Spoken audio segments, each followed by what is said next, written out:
सुप्रभातम। मैं हूँ आपके समक्ष आचार्य अभय देव। सर्वनाम। बच्चों, आप जानते हैं कि सर्वनाम ऐसे शब्दों को कहते हैं जिनका प्रयोग संज्ञा के स्थान पर होता है। संज्ञा का अर्थ है नाम, सर्व का अर्थ है सब, अतः सर्वनाम का अर्थ हुआ सबका नाम। वैसे तो हम प्रत्येक व्यक्ति, वस्तु, स्थान, प्राणी के नाम को संबोधित करते हैं, लेकिन हम इन नामों का बार बार प्रयोग करें तो वाक्य अटपटे लगते हैं। इस तरह मोहित ने मोहित के भाई से कहा कि मोहित की माँ से पूछकर कल मोहित के दोस्त के घर जाएगा। अब हम सर्वनामों का प्रयोग करेंगे। मोहित ने अपने भाई से कहा कि वो माँ से पूछकर कल अपने दोस्त के घर जाएगा। बच्चों, इस प्रकार का प्रयोग भाषा को सुंदर और स्वस्थ सुडौल बनाता है। सर्वनाम के भेद। बच्चों, सर्वनाम के कुल 6 भेद होते हैं। पुरुषवाचक सर्वनाम, निश्चयवाचक सर्वनाम, अनिश्चयवाचक सर्वनाम, प्रश्नवाचक सर्वनाम, संबंधवाचक सर्वनाम और निजवाचक सर्वनाम। सबसे पहले हम पुरुषवाचक सर्वनाम को समझते हैं।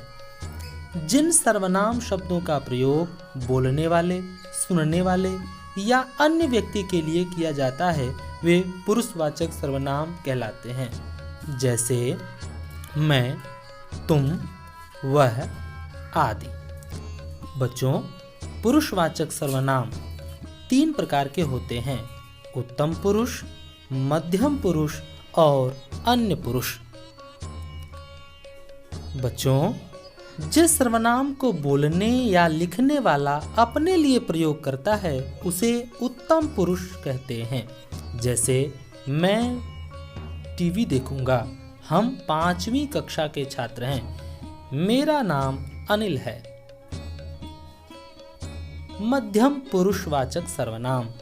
जिस सर्वनाम को बोलने वाला सुनने वाले के लिए प्रयोग करता है उसे मध्यम वाचक पुरुषवाचक सर्वनाम कहते हैं। जैसे तुम चित्र बनाओ, आप इधर बैठिए। अन्य पुरुषवाचक सर्वनाम। जिस सर्वनाम को कहने या बोलने वाला किसी अन्य पुरुष के लिए प्रयोग करता है उसे अन्य पुरुषवाचक सर्वनाम कहते हैं। जैसे वो झूठ नहीं बोलता, उसके पास कार है। निश्चयवाचक सर्वनाम।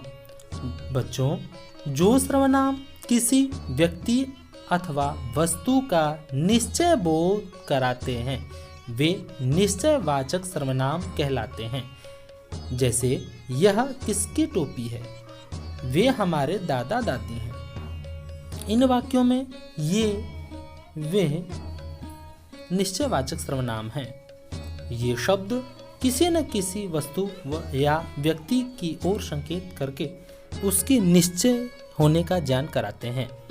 अनिश्चयवाचक सर्वनाम। जिन सर्वनाम शब्दों से किसी निश्चित वस्तु अथवा व्यक्ति का बोध न हो उसे अनिश्चयवाचक सर्वनाम कहते हैं।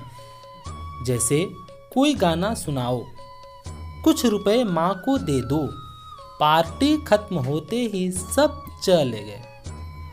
इन वाक्यों में कोई, कुछ, सब अनिश्चयवाचक सर्वनाम हैं क्योंकि इनसे किसी विशेष वस्तु या व्यक्ति का निश्चित ज्ञान नहीं होता।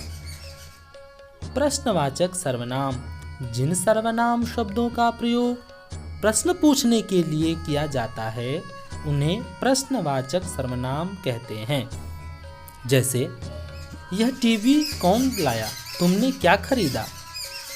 इन वाक्यों में कौन, क्या प्रश्नवाचक सर्वनाम है। संबंधवाचक सर्वनाम। बच्चों, जो सर्वनाम शब्द वाक्यों में आए संज्ञा या सर्वनाम का संबंध बताते हैं उन्हें संबंधवाचक सर्वनाम कहते हैं। जैसे जो परिश्रम करेगा वह सफल होगा, बच्चे वही करनी सुनेंगे जो नई हो। यहाँ जो वह वही जो संबंधवाचक सर्वनाम है। बच्चों अब पढ़ते हैं निजवाचक सर्वनाम के बारे में। जो सर्वनाम निज यानी स्वयं के लिए प्रयोग किए जाते हैं वे निजवाचक सर्वनाम कहलाते हैं। जैसे मैं यह कार्य स्वयं कर लूँगा, वह खुद ही चला जाए। इन वाक्यों में स्वयं, खुद निजवाचक सर्वनाम है। धन्यवादः।